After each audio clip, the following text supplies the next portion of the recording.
بسم اللہ الرحمن الرحیم الحمد للہ رب العالمین والصلاة والسلام علی رسولہ الکریم اما بعد۔ مشاہدین کرام السلام علیکم ورحمۃ اللہ وبرکاتہ۔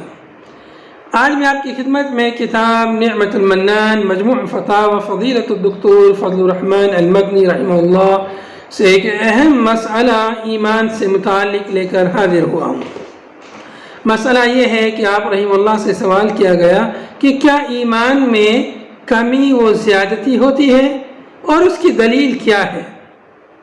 اس سوال کے جواب میں آپ رحمہ اللہ نے فرمایا کہ جی ہاں، ایمان میں کمی و زیادتی ہوتی ہے۔ نیک اعمال سے ایمان میں اضافہ ہوتا ہے اور گناہوں سے ایمان میں کمی واقع ہوتی ہے۔ اللہ تعالیٰ کا ارشاد ہے لِيَزْدَادُوا إِيمَانًا مَعَ إِيمَانِهِمْ، یعنی تاکہ وہ اپنے ایمان میں مزید اضافہ کریں۔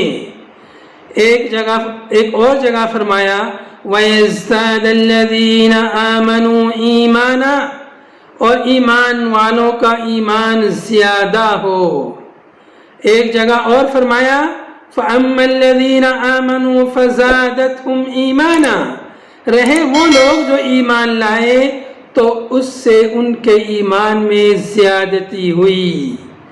ایک جگہ فرمایا الذین قال لهم الناس ان الناس قد جمعوا لكم فاخشوهم فزادهم ایمانا، یعنی جب ان سے لوگوں نے کہا کہ کافروں نے تمہارے مقابلے میں لشکر جمع کر لیے ہیں، تم ان سے خوف کھاؤ، تو اس بات سے ان کے ایمان میں اضافہ ہوا۔ ان آیات سے ایک تو یہ معلوم ہوا کہ ایمان میں کمی و بیشی ہوتی ہے اور ہر وقت مسلمان کا ایمان برابر نہیں رہتا۔ اسی واسطے شفاعت والی حدیث میں ہے کہ اللہ تعالیٰ جہنم سے اس شخص کو نکالے گا جس کے دل میں 1 دینار کے برابر ایمان ہوگا، پھر اس شخص کو بھی نکالے گا جس کے دل میں آدھا دینار کے برابر ایمان ہوگا۔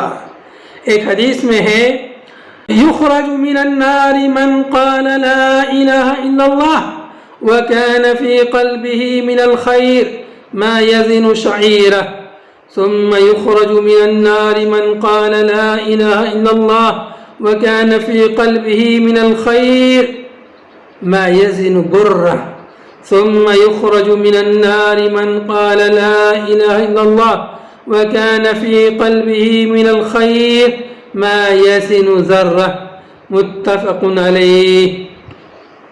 جہنم سے اس شخص کو نکالا جائے گا جس نے لا الہ الا اللہ کا اقرار کیا ہو اور اس کے دل میں 1 جو کے برابر خیر رہی ہو، پھر اسے نکالا جائے گا جس نے لا الہ الا اللہ کہا ہوگا اور اس کے دل میں گیہوں کے برابر خیر رہا ہو، پھر اسے نکالا جائے گا جس نے لا الہ الا اللہ کہا ہو اور اس کے دل میں 1 ذرے کے برابر خیر ہو۔